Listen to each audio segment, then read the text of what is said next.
Bonjour à toutes, bonjour à tous, bienvenue dans ce contexte live consacré à l'ETS, le marché du carbone européen. Notre regard, notre obsession, comme toujours, vous proposer l'information la plus utile possible. On est ensemble pour 45 minutes pour répondre à plusieurs questions. Que contiendra la proposition de révision de la Commission qui doit être présentée dans 10 jours, le 17 juillet? Pourquoi ce sujet divise-t-il autant les États membres? Quels sont les enjeux pour des secteurs tels que le transport aérien et maritime? Ces questions, mais bien sûr, comme à chaque fois, évidemment, les vôtres. Alors allez-y, je les attends dès à présent en direct dans le chat. Nous ferons en sorte d'y répondre au fil de cet échange. Avec moi ce matin, pour rentrer profondément dans ce sujet éminemment politique et technique, deux journalistes de contexte, comme à chaque fois les plus à même de vous éclairer. Damien Génicaud, bonjour. Bonjour Lucille, bonjour à toutes et à tous. Damien, tu es journaliste pour Contexte Énergie.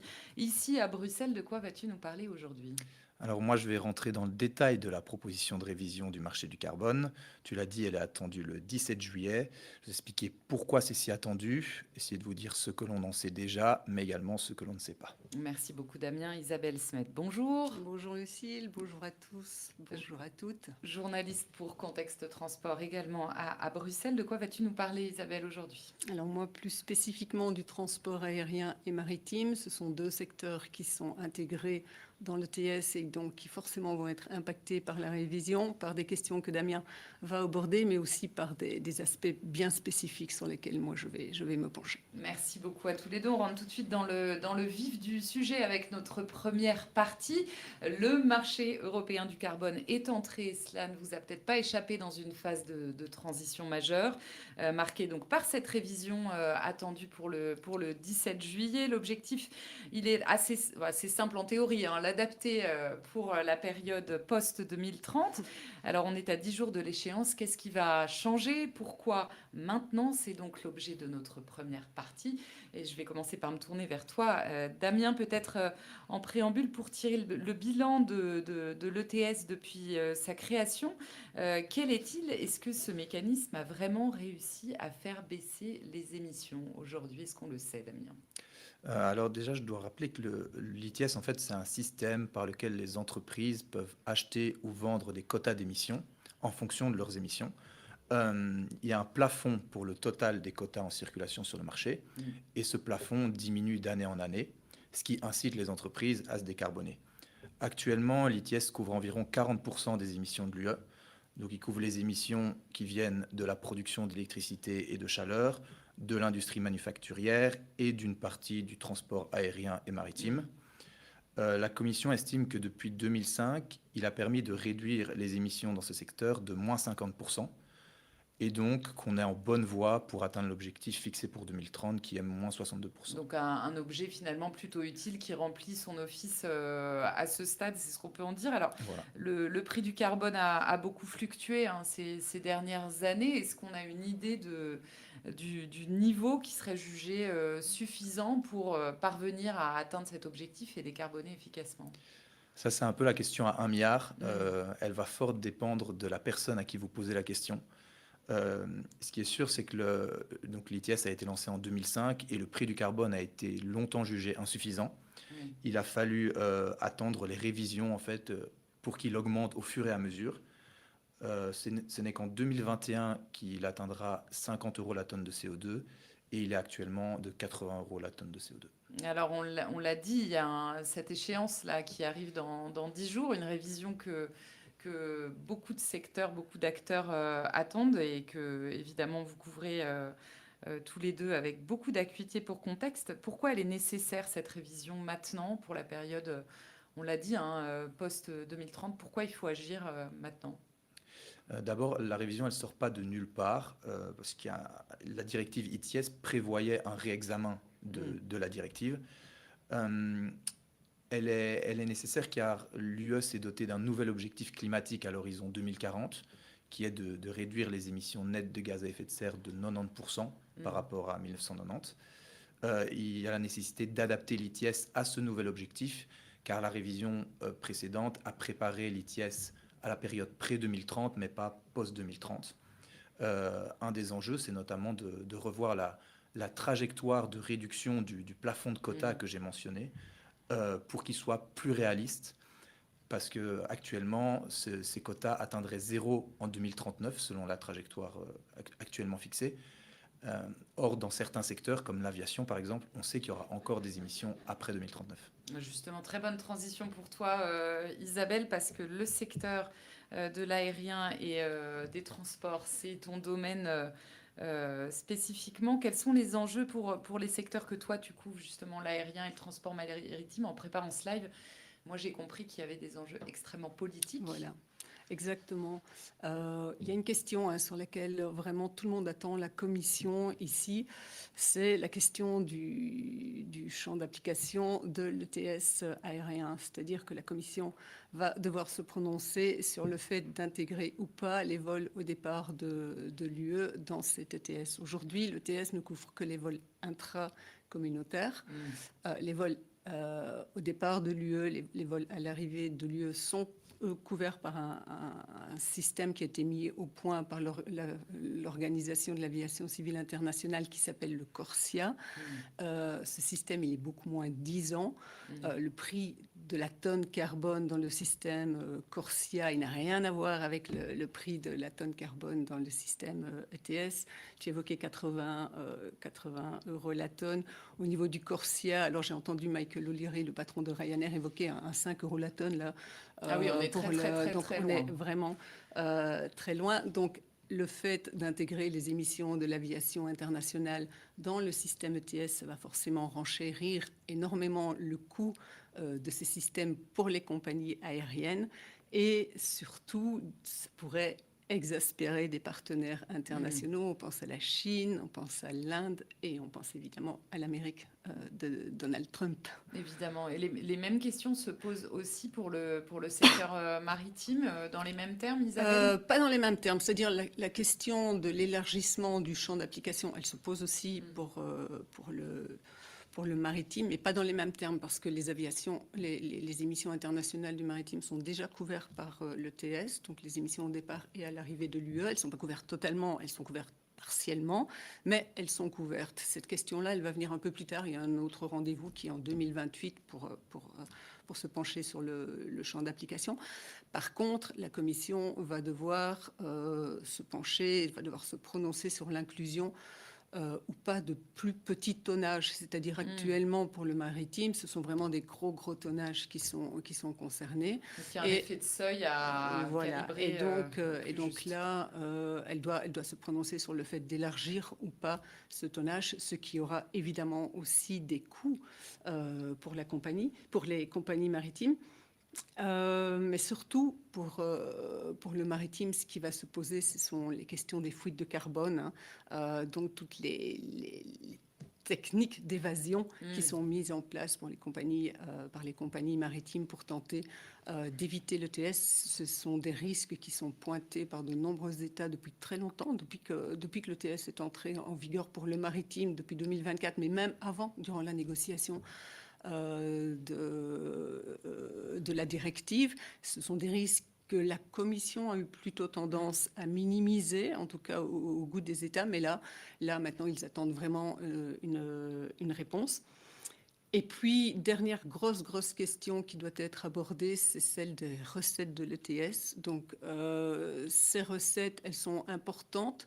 E4I, donc le lobby des compagnies aériennes, et EXA, le lobby des armateurs européens, ils ont sorti des chiffres il n'y a pas tellement longtemps et on était, pour les deux secteurs ensemble, on était à quelque chose comme 11 milliards d'euros par an. C'est une manne conséquente et surtout, il y a une très forte demande de l'industrie ici pour que cette malle elle soit redistribuée vers ces secteurs, en fait, pour soutenir la décarbonation, pour soutenir les solutions de carburant durable.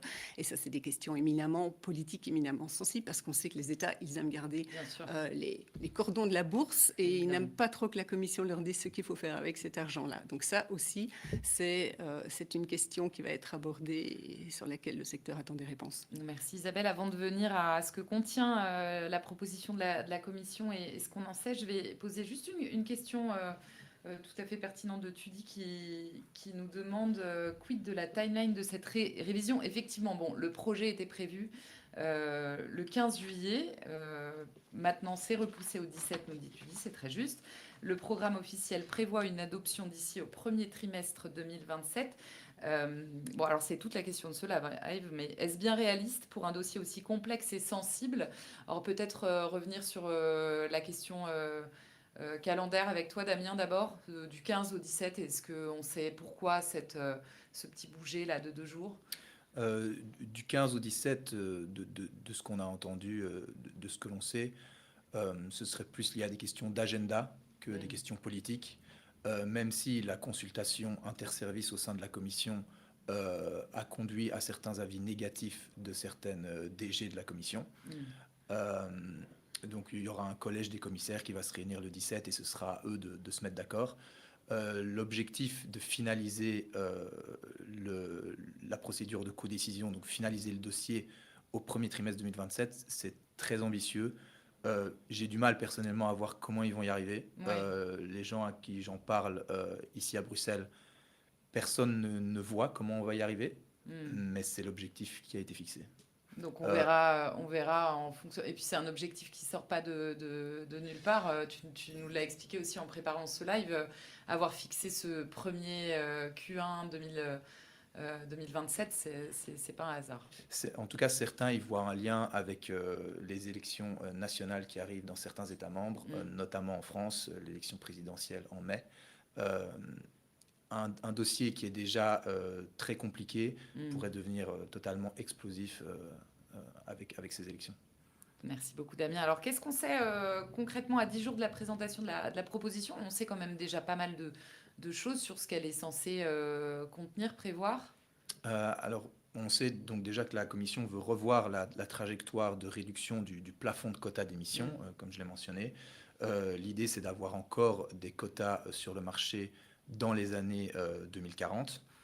On ne sait pas exactement quel sera le facteur de réduction linéaire, donc c'est un pourcentage qui détermine cette trajectoire. On sait qu'elle veut revoir aussi l'approche concernant les quotas gratuits. Donc actuellement, certaines industries reçoivent des quotas gratuits pour couvrir une partie de leurs émissions, pour éviter des fuites de carbone. Donc c'est le fait de délocaliser sa production dans des États membres moins disants, dans des États tiers moins disants en matière de climat. On sait que la Commission voudrait finalement conserver une partie des quotas, les maintenir plus longtemps que ce qui était prévu, mais avec des conditions qui seraient que les entreprises devraient réinvestir dans la décarbonation en Europe. On sait que la Commission veut aussi réviser certains paramètres de la réserve de quotas. Oui. Cette réserve, elle permet de soit prendre des quotas du marché, soit en libérer sur le marché pour éviter de trop fortes fluctuations du prix du CO2. Elle veut aussi intégrer les crédits carbone internationaux, pas directement dans l'ETS, mais lier les crédits carbone internationaux à l'ETS, intégrer dans l'ETS les absorptions permanentes de carbone. Et il y a également la question du revenu, de l'utilisation des revenus de l'ETS. Oui, ce qu'on évoquait avec Isabelle. Tout à fait. L'idée, c'est qu'il soit davantage fléché vers la décarbonation de l'industrie. D'accord, merci beaucoup Damien. Avant de prendre vos questions qui sont déjà très nombreuses et on le comprend parce que c'est un sujet qui est vraiment au cœur de l'actualité, évidemment. Pour toi Isabelle, que prévoit cette proposition dans le secteur des transports? Alors, dans le secteur des transports, à la fois pour l'aérien et le maritime, il y a une grosse question qui est le soutien aux carburants durables. Là, il y a une vraie demande de l'industrie. Je te coupe juste Isabelle parce qu'on a une question sur les e-fuels, ces fameux carburants durables. Donc j'en profite, question de Rose et pardon de te couper, qui nous demande justement sur la comptabilisation des émissions des e-fuels, quels acteurs seront responsables de déclarer le CO2? Est-ce que c'est l'émetteur original du CO2, le producteur d'e-fuel ou le consommateur d'e-fuel? Est-ce qu'on le sait à date? Est-ce qu'on est en capacité de répondre arrose. Alors moi, je ne le sais pas à date, non. Isabelle, je ne le Je sais ne pas sais à pas. date, mais c'est peut-être quelque chose Ah, bah, qui serait intéressant à c'est regarder. certainement, oui, oui, bien sûr, c'est une question Mm. qui est importante pour le secteur. Mais donc, ces carburants durables, comment ça va fonctionner? Ici, la Commission, on le sait parce elle s'est déjà exprimée là-dessus. On va partir en gros d'un mécanisme qui existe aujourd'hui et qui permet de compenser la différence Mm. de coût entre les carburants aériens traditionnels, donc le kérosène fossile, et des carburants durables. Donc c'est un mécanisme qui a été mis en place lors de la dernière révision de l'ETS, qui permet de réserver une quantité de quotas. Il y a 20 millions de quotas qui sont redistribués. En fait, la Commission l'a fait pour la première fois en 2025. Elle a redistribué ces quotas. En gros, je schématise, mais en gros, sur base de la facture carburant des compagnies D'accord. aériennes, et qui leur permet justement D'ajuster. de compenser cette différence de Mm. coût, parce qu'il y a une différence de coût énorme entre les carburants durables et le kérosène traditionnel. On sait que la Commission va normalement élargir ce système, peut-être un peu renforcer le soutien qu'il peut amener, surtout. Il y a une grosse demande des compagnies aériennes pour l'élargir après 2030, c'est-à-dire que actuellement dans la directive, il est prévu qu'il arrive à échéance en 2030, mais il y a une demande pour que ce soit prolongé au-delà. Pour avoir un petit Euh, délai. voilà, je crois, ce serait très étonnant que la Commission ne réponde pas à ces demandes. Hein. Plusieurs fois, elle s'est déjà exprimée là-dessus.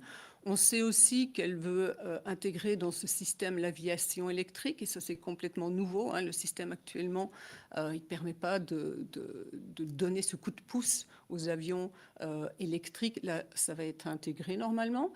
Ça sera un petit peu un système alors différent, parce qu'évidemment, on ne peut pas jouer sur un différentiel entre le prix du kérosène et l'électricité. Donc, ça va être, d'après ce que j'ai compris, plus le soutien à la charge de la batterie pour les avions électriques et les avions hybrides d'ailleurs aussi. Et puis, ce mécanisme, comme je l'ai dit, pour l'instant, il est limité au secteur aérien, et il y a une forte demande du transport, du secteur maritime, pour qu'il soit élargi à ce secteur-là. C'est aussi une demande qui devrait être rencontrée lors de la révision. Et encore un point sur l'aérien, la Commission, plusieurs fois, elle a déjà exprimé son souhait de renforcer la manière dont les jets privés et l'aviation d'affaires est concernée par l'ETS. Donc pour l'instant, les jets privés, les émissions des jets privés font partie de l'ETS, mais ils sont plutôt mal couverts. Et donc l'idée, c'est vraiment de renforcer cette couverture. Voilà. On est là dans un segment, évidemment, alors beaucoup plus précis, mais c'est un segment aussi, on sait, qui est moins sensible au coût supplémentaire que ça va engendrer, moins sensible que l'aviation commerciale, en tout cas, ça certainement. Tu évoquais aussi le champ d'application de l'aérien, la grosse question politique qui est devant nous, devant toi. Oui. Ça, c'est la grosse question, hein, comme je l'évoquais au début. À ce stade, elle n'est pas tranchée. À mon avis, c'est typiquement le genre de question qui va être tranchée au tout dernier moment. Par contre, ce qui est sûr, c'est qu'elle va devoir être tranchée, parce que ce rendez-vous, il est fixé dans la directive actuelle. La Commission, elle a retardé le moment de se prononcer depuis 2012. En fait, quand l'ETS Aviation a été lancé, c'était en 2012 déjà. On avait un champ d'application qui était ultra complet, qui couvrait non seulement les vols intra-UE comme aujourd'hui, mais également tous les vols au départ, tous les vols à l'arrivée. Donc c'était vraiment le full scope. Il n'est même plus question de ça aujourd'hui. Maintenant, si on élargit, c'est juste les vols au départ, plus à l'arrivée. Mais cette question-là, elle peut plus reculer. Elle doit sauter. Il y a ce rendez-vous dans la directive actuelle. Et je dirais même que la manière dont ce rendez-vous est rédigé dans la directive actuelle, elle l'oblige un peu à proposer un élargissement, en fait. C'est-à-dire que la directive actuelle, elle ne se contente pas de dire que la Commission doit se pencher sur la question, elle met également des conditions. Et si ces conditions ne sont pas remplies, elle doit proposer un élargissement du champ d'application. Et le fait est que ces conditions, elles ne sont pas remplies. Aujourd'hui, il y en a deux précisément. D'abord, la Commission, elle doit évaluer l'intégrité environnementale du CORSIA, donc le système international Oui, dont on a parlé tout à l'heure. Et si le CORSIA, disons, ne présente pas un bon bulletin à ce niveau-là, elle doit élargir. Mais en t'écoutant, on comprend que c'est pas le cas c'est aujourd'hui. pas le cas, et c'est un constat qui est très largement partagé. Hein. Je faisais référence au prix carbone, par exemple. Vous voyez, c'est pas du tout la même chose. Et d'autre part, il est prévu que si les émissions internationales ne sont pas couvertes au moins à 70% par le CORSIA, la Commission doit élargir également. Et aujourd'hui, on n'est pas à 70%, on est plus ou moins autour de 60%.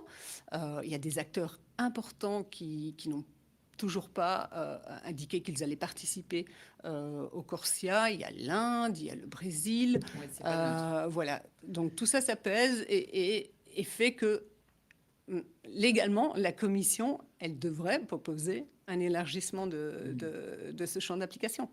Merci beaucoup, c'est très clair, Isabelle. Alors, avant de continuer à dérouler, je vais prendre quelques-unes de vos questions parce qu'elles sont évidemment nombreuses. Je vous les livre telles qu'elles sont. Prends qui veut, évidemment. Alors, les journalistes de contexte n'ont pas les réponses à absolument toutes les questions, surtout sur l'ETS. Il faut être bien conscient que ce serait absolument impossible. Question de Taolina, assez large, mais en même temps qui s'entend. Quel sera l'impact de cette révision sur l'industrie française et européenne Damien, je me tourne vers toi. Ça dépendra vraiment des paramètres qui seront fixés dans l'ITS, donc du maintien des quotas gratuits ou non, jusqu'à quelle date, des conditions qui seront liées à ces quotas gratuits, du pourcentage de réduction linéaire, donc de la nouvelle trajectoire de réduction des quotas, des paramètres de la réserve du marché carbone. Donc c'est compliqué à dire pour le moment. Ce que je peux dire, c'est que la France est assez en soutien de l'ITS, parce que comme la France a une électricité très largement décarbonée, avoir un prix du carbone élevé, c'est une opportunité pour la France d'attirer des industries chez elle pour profiter de son électricité décarbonée. Évidemment, merci beaucoup. Alors, beaucoup de questions sur l'ITS 2 aussi, l'articulation avec l'ITS. On va y revenir un petit peu plus tard, mais je garde évidemment vos questions. Question de Colline qui nous interroge sur un article, il me semble que tu as écrit. Damien, est-ce que Contexte compte mettre à jour l'article sorti sur la position des États membres sur les différents éléments liés à la révision de l'ETS? Donc, je te livre la question de Colline qui, j'imagine, a trouvé ce contenu fort utile. Oui, tout à fait. On compte faire des mises à jour régulières. Je pense qu'actuellement, elle est à jour. J'ai fait une mise à jour il n'y a pas si longtemps. Et on vous le partage dans le chat, évidemment, comme à chaque fois. Mais ça fait partie des contenus qu'on fait vivre en continu au fur et à mesure de la négociation. Et puis, dernière question peut-être plus précise de Nicolas, qui nous dit vous rapportiez lors du débat des commissaires sur l'ETS début juin des divisions entre commissaires, notamment sur l'inclusion de l'incinération des déchets.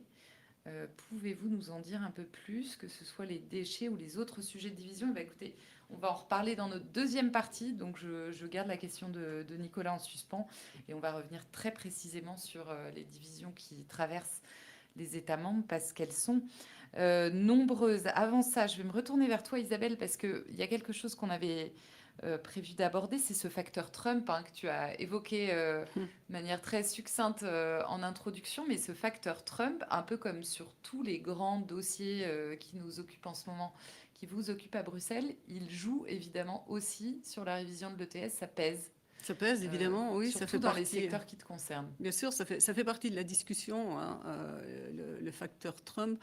En 2012, c'est l'Amérique d'Obama, alors qui avait déjà réagi en interdisant aux compagnies aériennes américaines de se soumettre à l'ETS. Donc on peut imaginer le type de réaction que ça peut susciter chez Trump. Et ça fait partie de la discussion. Je parlais avec un lobby il y a quelques jours qui me disait la Commission ne va pas y aller comme un cow-boy. En fait, elle est complètement consciente, évidemment, de ce risque. Ce qu'on sait, c'est que bon, il y a différentes options maintenant qui sont sur la table euh, par rapport à comment ne pas énerver Trump. Mm. En fait, c'est vraiment ça la Parce qu'on discussion. cherche encore à ne pas énerver On Donald cherche Trump. encore à ne pas énerver Donald Trump. On aurait tort de ne pas le faire quand même, quand on sait les réactions que ça peut entraîner. Non, mais vraiment, ça fait partie de cette discussion. Et donc, la Commission, elle a soumis plusieurs options pour élargir, mais quand même en ne couvrant pas toutes les émissions des vols internationaux, donc en laissant une partie sur le Corsia, ce qui fait que le coût sera moins important pour les compagnies aériennes. Et donc, ça pourrait, disons, faire passer un petit peu mieux la pilule, le système. On parle pas mal d'une idée d'un cercle kilométrique comme ça autour de l'Europe, autour des aéroports, et au-delà d'une certaine distance, on est dans l'ETS. Au-delà, dans ce périmètre, on est dans l'ETS, au-delà, on est dans le Corsia. Donc, on fait cohabiter les deux systèmes. Ça permet un peu de limiter les coûts et peut-être de le rendre plus acceptable au niveau international. Même si la réaction de Donald Trump reste par nature imprévisible. Ouais, et de toute façon, la Commission là-dessus, tu disais comment se positionne la Commission, elle est divisée, la Commission là-dessus. Comme d'habitude, quand on touche à l'aérien, il y a la DG Climat qui trouve la DG Move, Mobilité Transport, sur sa route, et ça n'a pas manqué. La DG Move, c'est une des DG qui s'est opposée au système lors de la consultation interservice, et c'était notamment en raison de cette question des vols internationaux. Donc voilà, c'est toujours des questions qui sont à trancher. Comme je le disais, c'est vraiment typiquement ce qui va être tranché au dernier moment, ça. Merci beaucoup Isabelle. Avant d'en revenir peut-être aux différentes positions des lobbies, je vais prendre une question de Mounia qui nous demande: est-ce que la Commission a prévu de revoir le fléchage des recettes de l'ETS 1 des États membres dans sa proposition de révision? Est-ce qu'on peut répondre à Mounia sur le fléchage des recettes? L'un l'autre, comme vous voulez. Dans les deux cas, je crois que la réponse est les mêmes. C'est qu'il y a une vraie demande, je l'ai évoqué, il y a une vraie demande de l'industrie, que ce soit aérien, maritime ou les autres secteurs, pour qu'il y ait des dispositions un peu plus contraignantes que ce qui existe aujourd'hui dans la directive. Donc aujourd'hui, il y a une obligation, je crois, de réinvestir les recettes. C'est rédigé d'une manière très floue sur les projets climatiques, au bénéfice du climat, pas plus. Mais la question, ça s'appelle le earmarking, on appelle ça le earmarking. Voilà, je le disais, c'est quelque chose de ultra sensible pour les États. Ça, c'est typiquement des questions qui sont toujours réglées au dernier moment et qui généralement suscitent de grosses discussions entre le Parlement et les États, avec le Parlement plutôt du côté de la Commission, là, qui est plus allant pour mettre des obligations de fléchage un peu plus contraignantes, et les États qui veulent garder ça, leur pouvoir de décision. Et j'ajouterais que même s'il y a déjà des conditions que les États membres sont déjà censés dépenser 100% des revenus de l'ETS qui leur reviennent en faveur du climat et de l'énergie, la Commission constate des lacunes dans certains États membres, et aussi il y a vraiment une très petite part qui est investie dans la décarbonation spécifiquement de l'industrie. Et c'est là-dessus que la Commission maintenant souhaite mettre l'accent. C'est vraiment fléché vers la décarbonation de l'industrie. D'accord, donc être beaucoup plus regardante sur la manière dont ces fonds vont être réinvestis, effectivement, ce qui n'est pas le cas aujourd'hui. Maintenant, est-ce que les États membres vont accepter plus de contrôle sur la manière dont ils dépensent cet argent? C'est un peu la question. Ça reste à voir. Je crois qu'on évoquait le chiffre de 5% seulement, 5% des recettes qui sont ciblées vers des projets de décarbonation de l'industrie. Donc c'est absolument peu par rapport aux sommes qui sont en jeu. Justement, dans vos secteurs respectifs, dans la manière dont vous avez observé ces débats, comment se sont positionnés les différents lobbies? Isabelle, en préparant ce live, tu nous as quand même parlé d'un shift assez fort dans l'aérien. Oui, ça c'est moi, ça m'a surpris. Moi, c'est vraiment ce qui m'a frappé ces derniers mois. c'était qu'il y avait une union sacrée qui s'était formée dans l'aérien autour de la réforme de l'ETS. Et ce n'était pas le cas. C'est-à-dire que le lobby aérien, il a longtemps été très divisé sur la question de l'ETS, avec d'un côté les compagnies low cost qui réclamaient un élargissement de l'ETS, tout simplement parce qu'elles, de toute façon, leurs activités, ça c'est intra-européen, donc elles sont de toute façon couvertes, totalement, toutes leurs activités sont couvertes par l'ETS, ce qui n'est pas le cas des compagnies traditionnelles, les Air France, les Lufthansa, qui opèrent à l'international, et donc dont une partie donc, de l'activité échappe totalement à l'ETS, est couvert par un corset à moins 10 ans. Donc il y avait cette volonté des compagnies aériennes low cost de voir ce champ élargi. Et cette division-là fait que, par exemple, à Bruxelles, le lobby des compagnies aériennes, E4I, il s'est longtemps pas prononcé sur l'ETS, parce que dans son membership, il y a Lufthansa, il y a Air France, mais il y a aussi Ryanair. Et donc, c'était ménage la chèvre et le chou. Voilà, donc c'était très difficile pour eux de se prononcer. Là, maintenant, c'est une union retrouvée. Et donc là, E4I se prononce bien, et elle ne se prive pas de le faire, pour réclamer la Commission, enfin pour enjoindre la Commission de surtout pas s'aventurer sur le chemin de l'élargissement. Et on me dit, bon, pour la petite anecdote, on me dit qu'en fait, il y a eu un trade-off entre les compagnies low cost et les compagnies traditionnelles, un peu sur le mode les compagnies low cost, vous arrêtez de réclamer un élargissement et nous, on vous soutient sur d'autres dossiers. Et on évoque par exemple le dossier des investissements étrangers dans les compagnies aériennes. C'est un sujet qui tient à cœur des compagnies low cost et qui va être abordé dans une révision d'une réglementation qui arrive à l'automne. Donc là, vraiment, donc il y a ce trade-off qui permet... donc un vrai shift. Voilà, un vrai shift et qui permet maintenant au lobby des compagnies aériennes de peser, de vraiment se présenter comme une voix unifiée sur ce dossier. Et toi, Damien, il y a aussi des divisions assez nettes dans ce que tu as pu observer d'un point de vue un peu plus macro. Ouais, alors c'est un peu parti dans tous les sens en fait. Déjà, il y avait des divisions entre les producteurs d'électricité et les industries énergivores. Les producteurs d'électricité, notamment le lobby Eurélectrique, le lobby de l'électricité à Bruxelles, était très en soutien de l'ITS. Et certaines industries énergivores comme l'acier ou la chimie qui étaient très critiques. Mais c'est pas noir ou blanc, parce que même au sein de ces industries énergivores, il y a des différences, il y a des nuances entre ciment, acier, chimie, etc. Ils ne demandent pas tous la même chose. Bien sûr.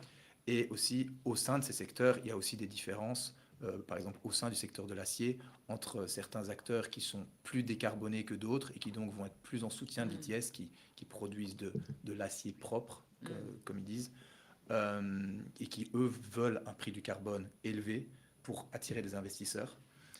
Et ce n'est pas le même discours, par exemple, qu'ArcelorMittal.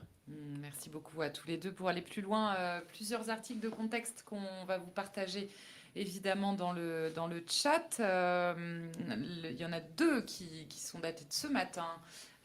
Tout frais, tout beau, juste pour vous permettre 10 jours avant cette proposition de révision de tout comprendre. 5 questions clés pour comprendre la révision à venir du marché du carbone, signé Damien Genico ici présent.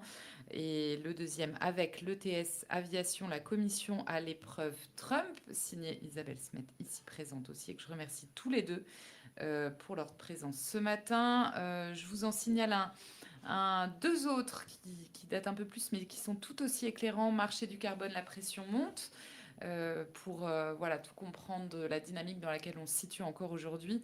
Et puis, quota gratuit ETS, les États valident les référentiels de la Commission en échange de concessions pour savoir d'où on part et où est la piste d'atterrissage qui se dessine tranquillement à 10 jours de cette révision. On en vient à notre deuxième partie, les fractures politiques. Qu'est-ce qui divise les États membres? Ça ne vous a peut-être pas échappé.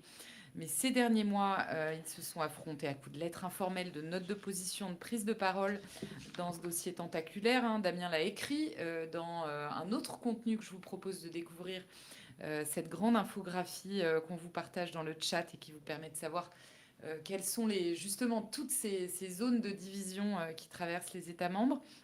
Ces documents, qu'est-ce qu'ils nous montrent? Une disparité de position sur des sujets aussi variés que les quotas gratuits, l'intégration des crédits carbone internationaux. On l'a déjà évoqué. On va revenir dans le détail sur ces points dans notre deuxième partie. Damien, déjà, peut-être pour planter le décor, pourquoi le sujet est monté si fort, si vite, à un très haut niveau politique bien avant la révision? Parce que concrètement, c'est ce qui s'est passé. On est allé très vite, très haut, très fort. C'est vrai. Je dirais que l'élément déclencheur, ça a été le sommet de l'industrie à Anvers, qui était organisé par Mm. le lobby de la chimie à Bruxelles, le CEFIC. C'était le 11 février, en présence de dirigeants européens. Il y avait notamment le chancelier allemand Friedrich Merz, qui a fait une déclaration très critique de l'ITS. Mm.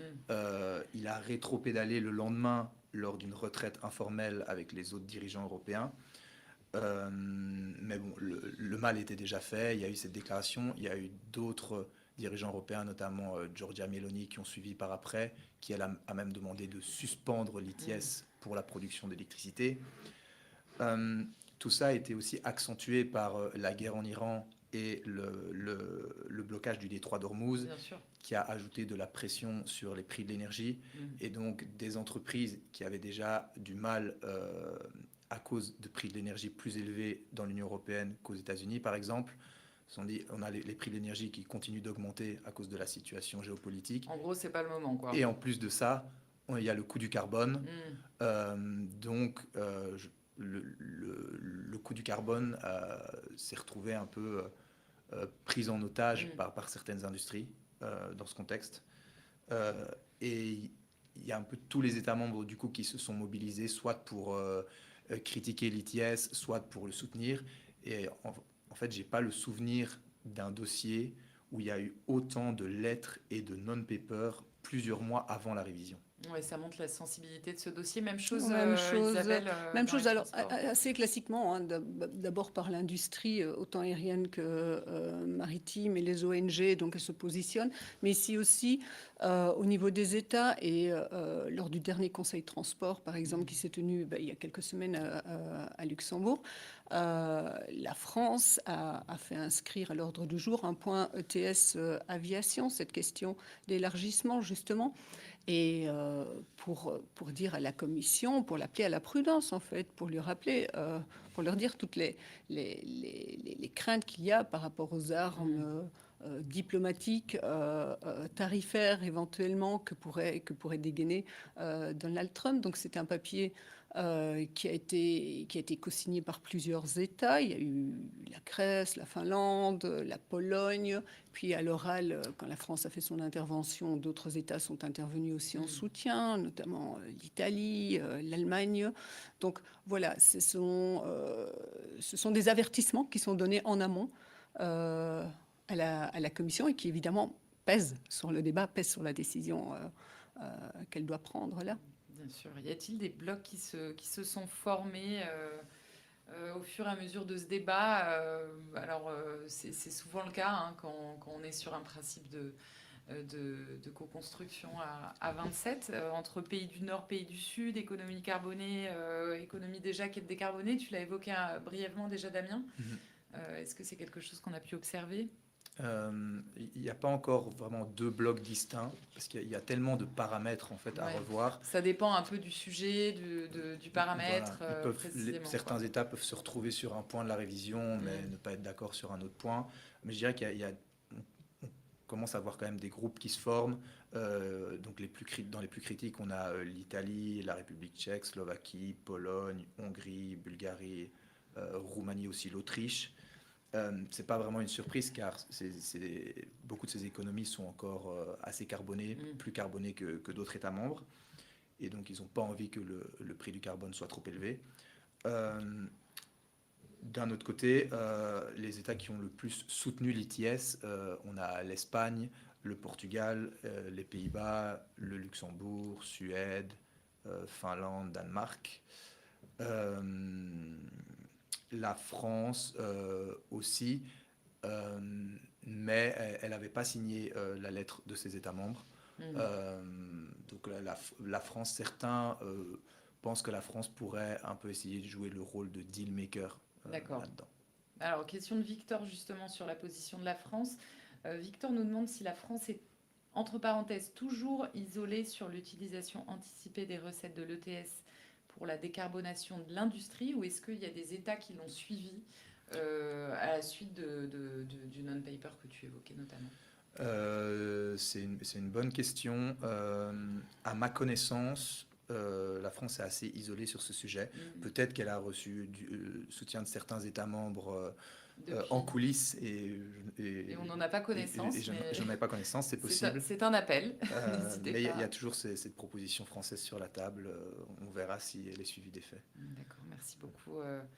Merci beaucoup, Damien. J'ai une question un peu technique de Jean que je vais essayer de reprendre sans tous les chiffres, mais quand même avec un peu de chiffres.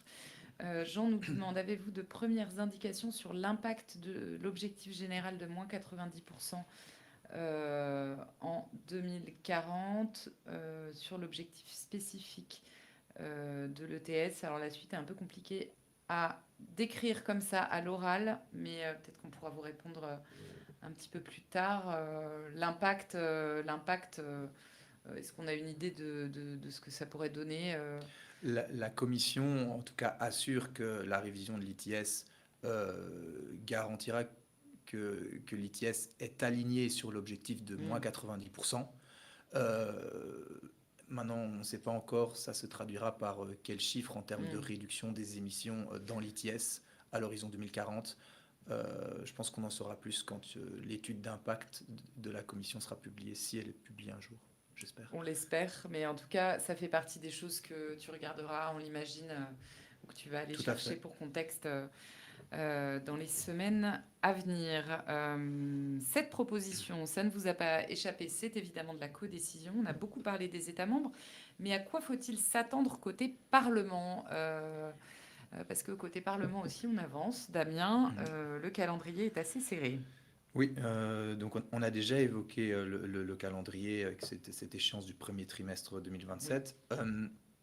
Au sein du Parlement, on peut s'attendre déjà à des divisions chez le PPE, donc le principal groupe du Parlement, enfin le groupe le plus nombreux en tout cas en termes de membres du Parlement européen.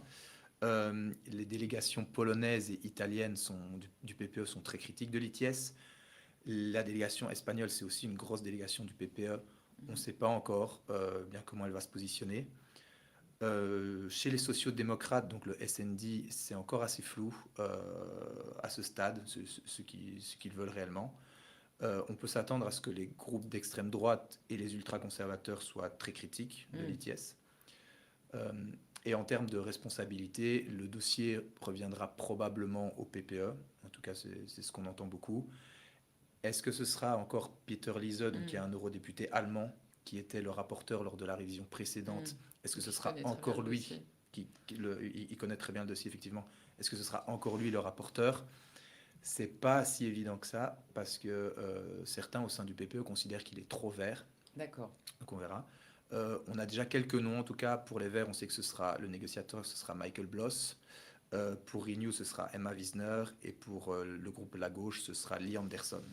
Merci beaucoup, Damien. Et toi, Isabelle? Je suis vraiment curieuse, en fait, de au voir Parlement européen, de voir le casting. Le casting, oui, mais surtout sur l'ETS Aviation, comment va se positionner le Parlement européen, parce qu'il faut savoir, quand même, sur cette question d'élargissement du champ d'application, le Parlement, il a toujours été un allié de la Commission, c'est-à-dire il était favorable historiquement à cet élargissement. Si on est aujourd'hui ici avec cette clause de rendez-vous, c'est parce que le Parlement européen a réussi à arracher ça au Conseil durant les trilogues lors de la dernière révision. À l'époque, il venait déjà avec une revendication d'élargir le champ d'application au vol au départ de l'UE, donc exactement la question qui est examinée aujourd'hui. C'est pas passé au Conseil, mais il a eu cette clause de rendez-vous. Donc c'est vraiment grâce à lui qu'on est ici. Par contre, le Parlement d'aujourd'hui n'est plus le Parlement d'hier. Alors on sait que certains groupes, les Verts par exemple, je parlais encore avec des attachés Verts, qui eux n'ont pas changé d'avis là-dessus, qui réclament un élargissement, qui réclament des vols internationaux couverts par l'ETS. Pour le PPE, Damien, tu évoquais ce papier. Ce papier, c'était un papier qui était à un stade provisoire encore, mais sur cette question-là, je ne pense pas que ça changera. N'élargissez pas, c'était on garde le scope actuel, c'est-à-dire les vols internationaux couverts par le CORSIA, les vols internes à l'UE couverts par l'ETS. Les autres groupes, j'ai parlé avec des gens de l'ECR, des gens du SND. Ce n'était pas encore déterminé, mais en tout cas, c'est clair qu'il pourrait y avoir ici aussi un changement par rapport à ce soutien traditionnel qu'a apporté le Parlement à l'élargissement. Tu évoquais Peter Lees aussi, c'est une question vraiment qui inquiète, disons, les ONG qui suivent ce dossier et qui, elles, aimeraient vraiment que ce soit Peter Lees, parce que Peter Lees, comme tu le disais, c'est la voix un petit peu progressiste au sein du PPE, mais qui en même temps me disent, et peut-être finalement il sera peut-être plus aussi progressiste, peut-être qu'il y aura des pressions pour qu'il s'aligne un peu sur la ligne du PPE. Donc même si c'est lui, c'est pas forcément, ça veut pas forcément dire qu'on va vraiment vers du plus allant. Alors dans les 5 dernières minutes qui nous restent, j'avais promis qu'on parlerait un peu d'ETS2 quand même, de savoir quelle est l'articulation entre l'ETS et l'ETS2. Donc on va essayer de répondre aux questions assez nombreuses sur ce point. Comment est-ce que cette révision s'articule avec le TS2 ? Peut-être est-ce qu'on peut répondre assez simplement assez simplement. Assez simplement, c'est pas forcément facile. Mais... Non, si. En fait, c'est assez simple parce que la commission, le TS2, il vient d'être révisé. Il devait entrer en vigueur en 2027. C'était retardé en 2028. Et la commission a été claire dès le début sur le fait qu'elle n'allait pas rouvrir le dossier, que donc normalement la proposition qu'elle présentera le 17 juillet ne touchera pas à l'ETS2. Maintenant, comme tu le disais Lucille, on est en codécision, c'est-à-dire une fois que ce dossier est sur la table, le Parlement s'en saisit, le Conseil s'en saisit et peuvent évidemment l'amender, et rien n'empêche à ce que des États ou des députés ramènent la question. Et au niveau des États, il y a déjà la Pologne qui s'est prononcée, qui cache pas qu'elle voudrait encore retarder le TS2 au-delà de 2028. Donc voilà, on sait qu'elle va se prononcer. Au niveau du Parlement, je ne sais pas s'il y a eu des... Il y a une question de Mounia d'ailleurs qui nous demande y a-t-il un risque de blocage politique tellement fort qui fasse que la révision de l'ETS n'ait pas lieu et qu'elle soit reportée au moment de la mise en œuvre de l'ETS2 en 2028 ? Alors, est-ce que c'est un scénario... on est un peu dans de la politique fiction là, mais... Je n'en ai aucune idée. Aucune idée. Ça nous j'ai pas sèche envie un de peu dire que c'est Damien. impossible parce que voilà, on n'est pas à l'abri de surprise. Mais sur l'ITS2, je voudrais juste ajouter que en fait la difficulté c'est que l'ITS2 il n'y a pas un texte distinct sur l'ITS2. L'ITS2 est dans la directive ITS. Donc à partir du moment, comme l'a dit Isa, on rouvre la directive ITS. On laisse la possibilité aux co-législateurs, donc aux États membres, au Parlement, d'amender l'ITS2. Merci beaucoup Damien. Question de Taolina que je prends parce qu'elle nous la repose sur l'articulation législative avec la révision du MACF actuellement en cours. Alors je précise juste que les personnes qui suivent la révision du MACF chez Contexte, c'est Mariette Thom, effectivement, de Contexte Énergie, qui sera tout à fait fondée à vous répondre. Mais peut-être moins Damien, dossier suivi aussi par Contexte Agro de fait, parce qu'il y a des enjeux assez forts. C'est quoi la question exactement ? Quid de l'articulation législative avec la révision du MACF ? Est-ce qu'il y a un lien ETS-MACF ? Oui, il y a un fort lien évidemment, parce que donc, les quotas gratuits, c'était l'option qui jusqu'ici, qu'on utilisait jusqu'ici pour éviter les fuites de carbone. Après, il y a eu l'adoption du MACF, donc le mécanisme d'ajustement carbone aux frontières, appelé aussi CBAM, pour remplacer les quotas gratuits pour certains secteurs. Et donc, au fur et à mesure que le CBAM entre en vigueur, les quotas gratuits pour ces secteurs étaient censés diminuer et devaient atteindre 0 en 2034. Et là, on comprend que la Commission va un peu revoir cette approche parce qu'il y a beaucoup de gens qui disent que le CBAM ne va pas forcément fonctionner. Pour le moment, elle a mis sur la table des solutions temporaires, notamment un fonds de décarbonation pour le CBAM.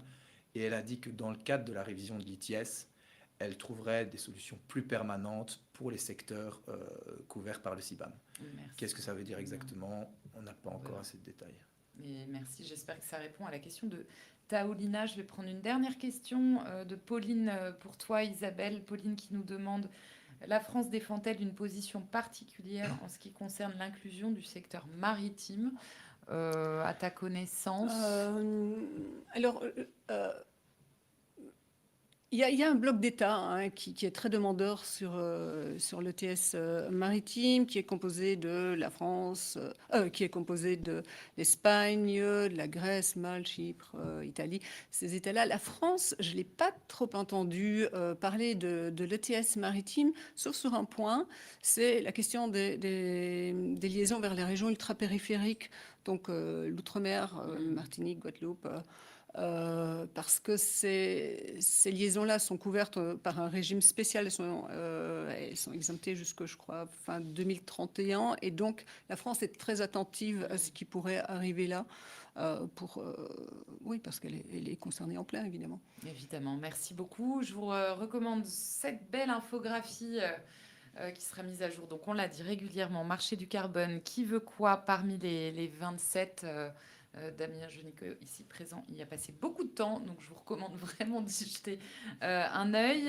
C'est la fin de ce live spécial consacré au marché du carbone européen. Je vous remercie pour votre fidélité. Je remercie évidemment Damien et Isabelle pour la qualité de nos échanges après ce formidable match de la Belgique lors de la Coupe du Monde de football. Belgique dignement représentée aujourd'hui sur ce plateau, et nos journalistes ont peu dormi, évidemment, à Samuel pour la modération. Un grand merci également aux équipes de Yellow Screen à Bruxelles qui réalisaient ce live. Je vous dis à très bientôt pour un nouveau live. Merci encore. Vous pouvez évidemment nous réécouter en podcast si vous n'étiez pas là en direct ce matin sur votre plateforme préférée.